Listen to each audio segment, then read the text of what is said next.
जय श्री राम। आप सभी राम भक्तों का इस चैनल पर हार्दिक स्वागत है। अगर यह कथा अच्छी लगे तो चैनल को लाइक, शेयर और सब्सक्राइब करें, जिससे राम कथा हर हृदय तक पहुंचाया जा सके। यही हमारी सच्ची राम भक्ति होगी।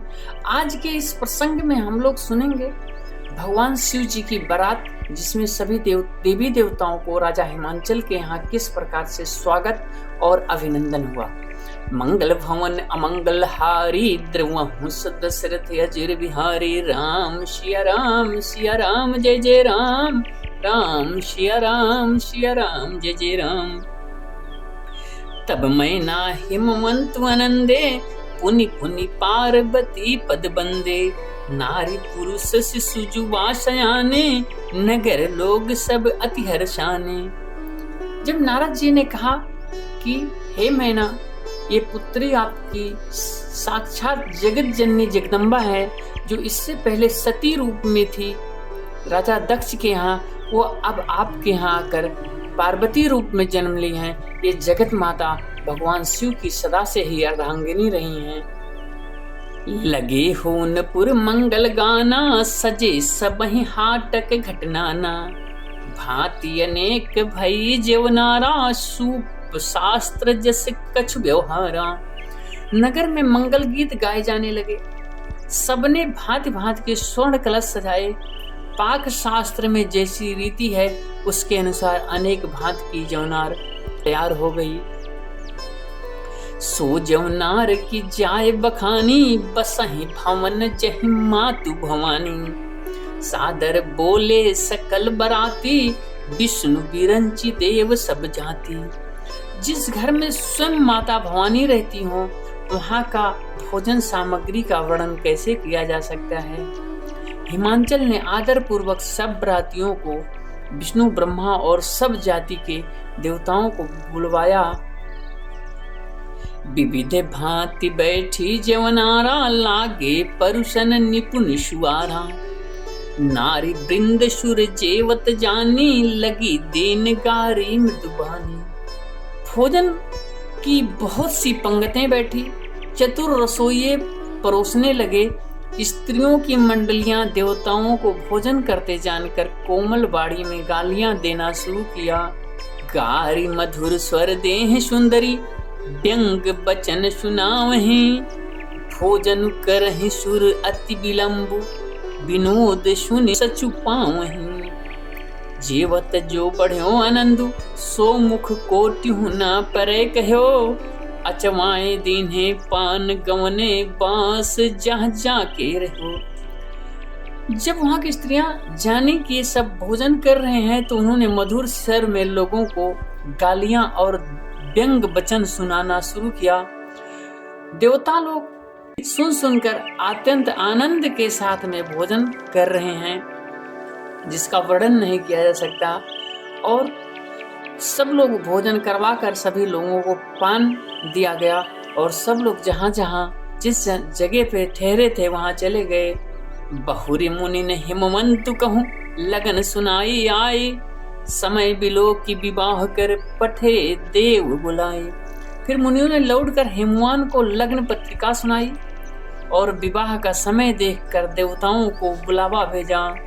बोली सकल सुर सादर लीन है, सब ही जथोचित आसन दीन है। वेदी वेद विधान शमारी, सुभग सुमंगल गाँव ही नारी।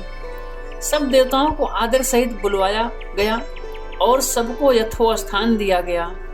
वेद की रीति से वेदी सजाई गई और स्त्रियां सुंदर श्रेष्ठ मंगल गान गाने लगीं। सिंहासन अति दिव्य सुहावा, जाइन बरनि बिरंची बनावा। बैठे शिव विप्रन सिरुनाई, हृदय सुमिर निज प्रभु रघुराई।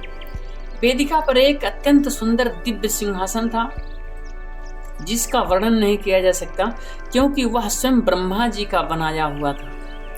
ब्राह्मणों को सिर नवाकर और हृदय में अपने स्वामी श्री रघुनाथ जी का स्मरण करके शिव जी उस सिंहासन पर विराजमान हुए। बहुरे मुनि संग उमा बुलाई, कर सिंगार सखी लई आई। देखत रूप सकल सुर मोहे, बरने छवि यस जग कवि को है। फिर मुनीश्वरों ने पार्वती जी को बुलाया। सखियां श्रृंगार करके उन्हें ले आईं। पार्वती जी के रूप को देखते ही सब देवता मोहित हो गए। संसार में ऐसा कभी कौन है जो उस सुंदरता का वर्णन कर सके। जगदम्बिका जानी भव भामा, सुरन मन ही मन कीन्ह प्रणामा। सुंदरता मर्जाद भवानी, जाई न कोटि हूँ पदन बखानी। पार्वती जी को जगदम्बा और शिव की पत्नी समझकर देवताओं ने मन ही मन प्रणाम किया। भवानी जी की सुंदरता की सीमा नहीं है। भवानी जी की सुंदरता करोड़ों मुखों से भी वर्णन नहीं किया जा सकता। कोटि हूँ बदन नहीं बने बरनत, जग जननी शोभा महा। सकु चाहि कहा श्रुत शेष सारद, मंदमति तुलसी कहा। छवि खानी मातु भवानी गवनी, मध्य मंडप शिव जहाँ। अवलोक सकहि न सकुच पति पद, कमल मनु मधु करु तहाँ। जगत जननी पार्वती जी की महान शोभा का वर्णन तो करोड़ों मुखों से नहीं हो सकता है। वेद शेष और सरस्वती जी भी उन कहने में सकुचाते हैं, तो मंद बुद्धि तुलसी किस प्रकार किस गिनती में है, ऐसा तुलसीदास जी कहते हैं। सुंदरता और शोभा की खान माता भवानी मंडप के बीच में जहाँ शिव जी थे वहां गई। वे संकोच के मारे पति शिव जी के चरण कमलों को देख नहीं सकती, परंतु उनका मन रूपी भौरा तो वही रसपान कर रहा था। मुनि अनुशासन गणपति ही पूज्यो शंभु भवानी, को सुनि संशय करे जनी, सुर अनादि जिय जानी। मुनियों की आज्ञा से शिव और पार्वती जी ने गणेश जी का पूजन किया। मन में देवताओं को अनादि समझकर कोई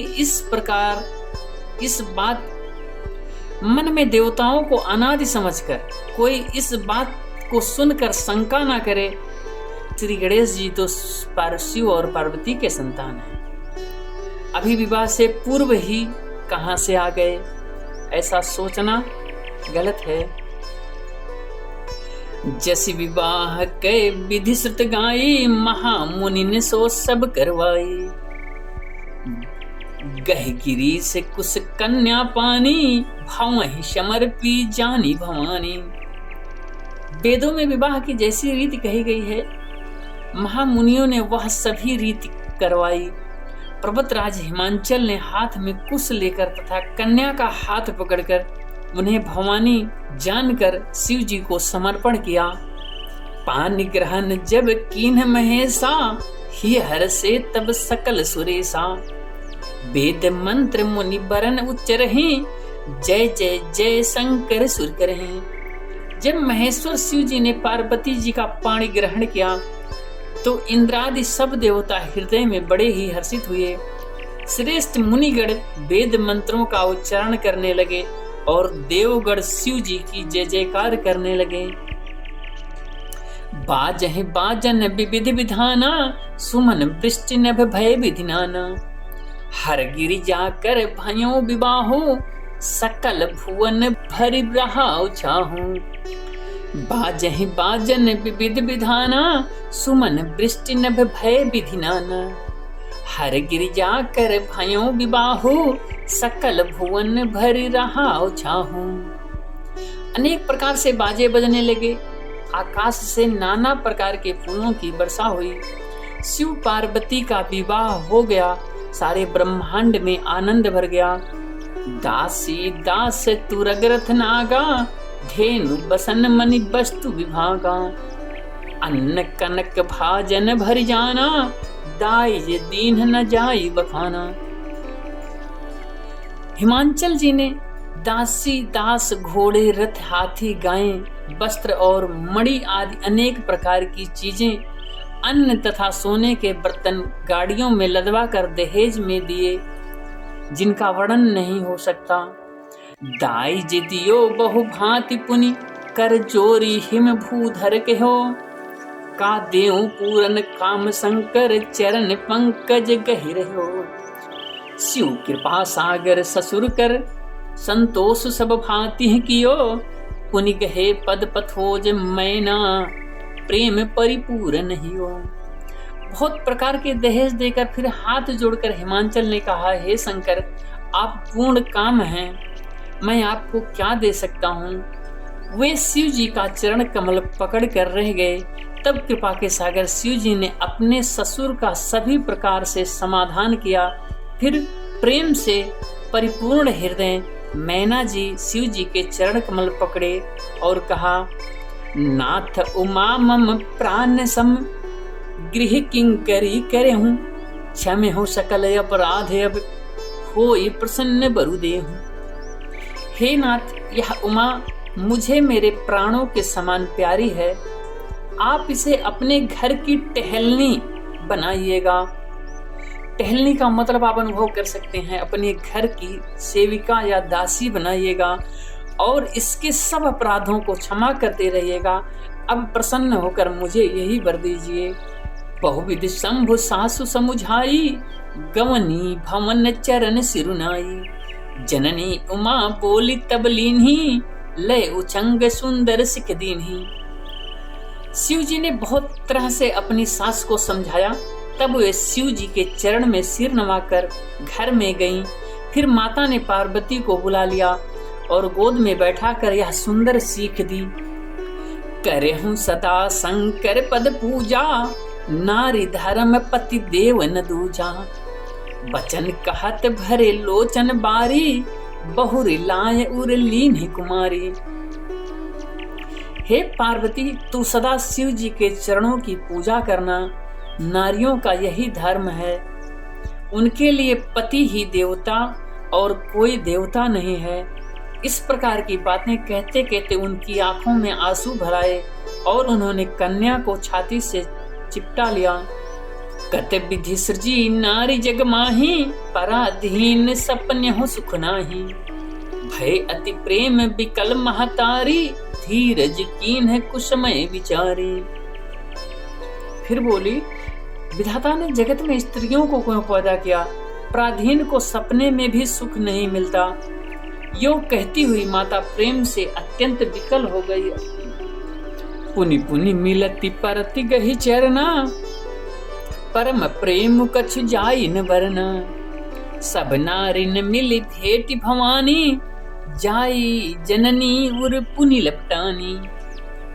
मैना बार बार मिलती हैं और पार्वती के चरणों को पकड़ कर गिर पड़ती हैं। बड़ा ही प्रेम है, कुछ वर्णन नहीं किया जाता। भवानी सब स्त्रियों से मिलकर भेंट कर फिर अपनी माता के हृदय में जा लिपटी।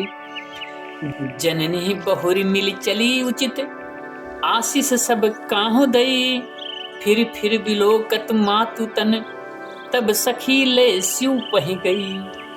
जाचक सकल संतोष शंकर, उमा सहित भवन चले, सब अमर हर से शुवन बरस निशान नभ बाजे भले। चले संग हिमवंतु तब पहुँचावन अति हेतु, विविध भांति पर तो सुकर, विदा कीन है वृषकेतु। तुरत भवन आए गिरिराई, सकल शैल सर लिए बुलाई, आदर दान विनय बहुमाना, सब कर विदा कीन हिमवाना। पर्वतराज हिमालय तुरंत घर आए और उन्होंने सब पर्वतों और सरोवरों को बुलाया। हिमवान ने आदर सहित सबको दान और विनय करके सम्मान पूर्वक सबकी विदाई की।